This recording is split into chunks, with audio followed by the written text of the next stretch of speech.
Nel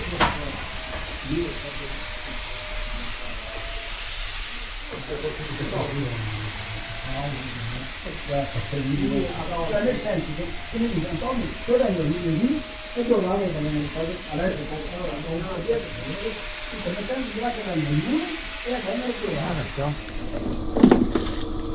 carica batterie è completamente carica quando è completamente spento quella luce che c'è qua. Ok. Qui ti può mettere in carica qualsiasi sceglirai, tu fai come tu te le prendi. Quando tagli la carica, taglia via la corrente, non puoi fare creargli dei problemi. Qui sai quanto è carica. Nel caso in cui dovesse essere scarico completamente, questo è l'antenna.